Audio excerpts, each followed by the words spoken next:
اے اہل کتاب، کیوں حق کو باطل کا رنگ چڑھا کر مشتبہ بناتے ہو؟ کیوں جانتے بوجھتے حق کو چھپاتے ہو؟ اہل کتاب میں سے ایک گروہ کہتا ہے کہ اس نبی کے ماننے والوں پر جو کچھ نازل ہوا ہے اس پر صبح ایمان لاؤ اور شام کو اس سے انکار کر دو، شاید اس ترکیب سے یہ لوگ اپنے ایمان سے پھر جائیں۔ یہ ان چالوں میں سے ایک چال تھی جو اطراف مدینہ کے رہنے والے یہودیوں کے لیڈر اور مذہبی پیشوا اسلام کی دعوت کو کمزور کرنے کے لیے چلتے رہتے۔ انہوں نے مسلمانوں کو بددل کرنے اور نبی صلی اللہ علیہ وسلم سے عامہ خلائق کو بدگمان کرنے کے لیے خفیہ طور پر آدمیوں کو تیار کر کے بھیجنا شروع کیا تاکہ پہلے علانیہ اسلام قبول کریں پھر مرتد ہو جائیں، پھر جگہ جگہ لوگوں میں یہ مشہور کرتے پھریں کہ ہم نے اسلام میں اور مسلمانوں میں اور ان کے پیغمبر میں یہ اور یہ خرابیاں دیکھی ہیں، تبھی تو ہم ان سے الگ ہو گئے۔ نیز یہ لوگ آپس میں کہتے ہیں کہ اپنے مذہب والے کے سوا کسی کی بات نہ مانو۔ اے نبی، ان سے کہہ دو کہ اصل میں ہدایت تو اللہ کی ہدایت ہے، اور یہ اسی کی دین ہے کہ کسی کو وہی کچھ دے دیا جائے جو کبھی تم کو دیا گیا تھا، یا یہ کہ دوسروں کو تمہارے رب کے حضور پیش کرنے کے لیے تمہارے خلاف قوی حجت مل جائے۔ اے نبی، ان سے کہو کہ فضل و شرف اللہ کے اختیار میں ہے، جسے چاہے عطا فرمائے، وہ وسیع النظر ہے اور سب کچھ جانتا ہے، اپنی رحمت کے لیے جس کو چاہتا ہے مخصوص کر لیتا ہے، اور اس کا فضل بہت بڑا ہے، اور سب کچھ جانتا ہے۔ یعنی اللہ کو معلوم ہے کہ کون فضل و شرف کا مستحق ہے۔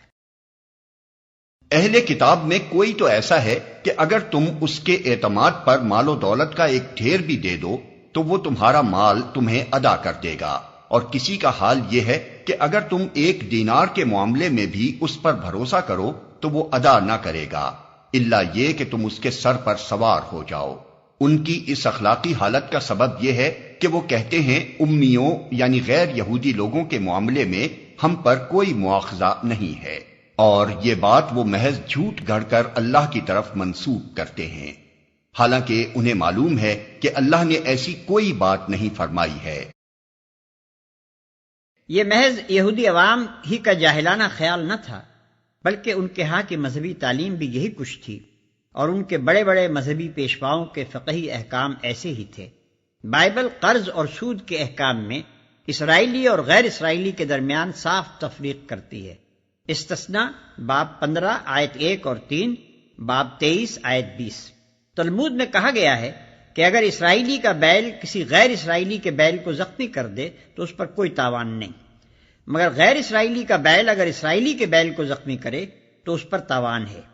اگر کسی شخص کو کسی جگہ کوئی گری پڑی چیز ملے تو اسے دیکھنا چاہیے کہ گرد و پیش آبادی کن لوگوں کی ہے۔ اگر اسرائیلیوں کی ہو تو اسے اعلان کرنا چاہیے، غیر اسرائیلیوں کی ہو تو اسے بلا اعلان وہ چیز رکھ لینی چاہیے۔ ربی اشماعیل کہتا ہے اگر امی اور اسرائیلی کا مقدمہ قاضی کے پاس آئے تو قاضی اگر اسرائیلی قانون کے مطابق اپنے مذہبی بھائی کو جتوا سکتا ہو تو اس کے مطابق جتوائے اور کہے کہ یہ ہمارا قانون ہے، اور اگر امیوں کے قانون کے تحت جتوا سکتا ہو تو اس کے تحت جتوائے اور کہے کہ یہ تمہارا قانون ہے، اور اگر دونوں قانون ساتھ نہ دیتے ہوں تو پھر جس ہیلے سے بھی وہ اسرائیلی کو کامیاب کر سکتا ہو کرے۔ ربی شموائل کہتا ہے کہ غیر اسرائیلی کی ہر غلطی سے فائدہ اٹھانا چاہیے۔ تالمودک مسلینی پال آئزک ہرشون، لندن 1880 عیسوی، صفحات 37 210 221۔ آخر کیوں ان سے باز پرس نہ ہوگی؟ جو بھی اپنے عہد کو پورا کرے گا اور برائی سے بچ کر رہے گا وہ اللہ کا محبوب بنے گا۔ رہے وہ لوگ جو اللہ کے عہد اور اپنی قسموں کو تھوڑی قیمت پر بیچ ڈالتے ہیں تو ان کے لیے آخرت میں کوئی حصہ نہیں۔ اللہ قیامت کے روز نہ ان سے بات کرے گا، نہ ان کی طرف دیکھے گا، اور نہ انہیں پاک کرے گا، بلکہ ان کے لیے تو سخت دردناک سزا ہے۔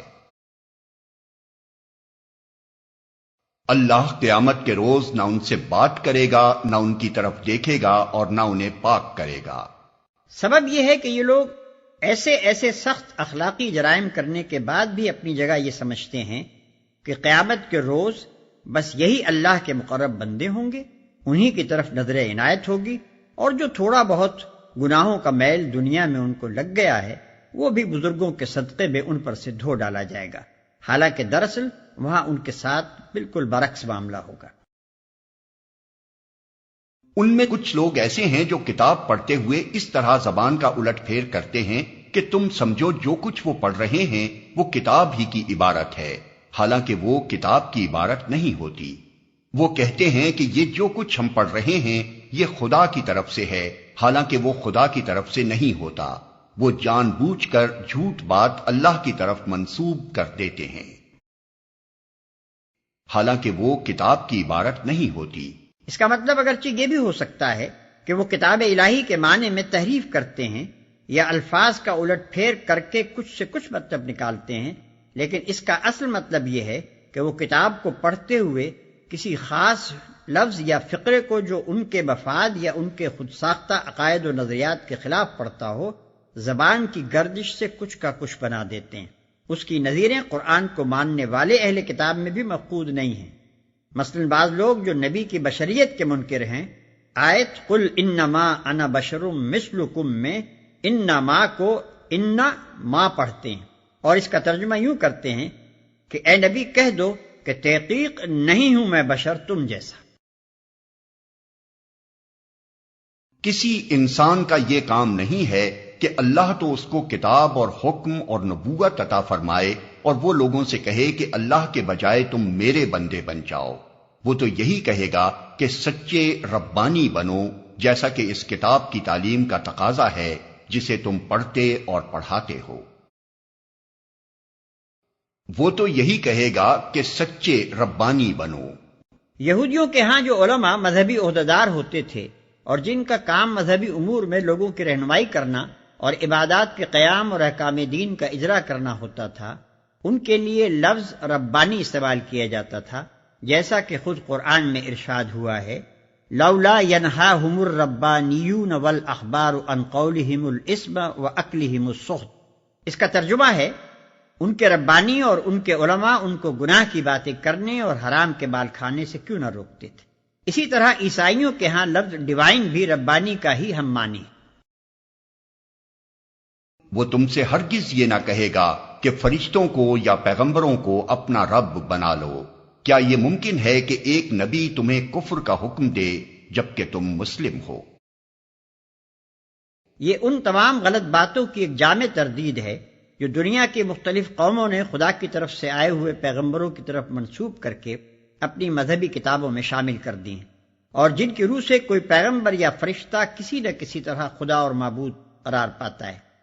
ان آیات میں یہ قاعدہ کلیہ بتایا گیا ہے کہ ایسی کوئی تعلیم جو اللہ کے سوا کسی اور کی بندگی و پرستش سکھاتی ہو اور کسی بندے کو بندگی کی حد سے بڑھا کر خدائی کے مقام تک لے جاتی ہو، ہرگز کسی پیغمبر کی دی ہوئی تعلیم نہیں ہو سکتی۔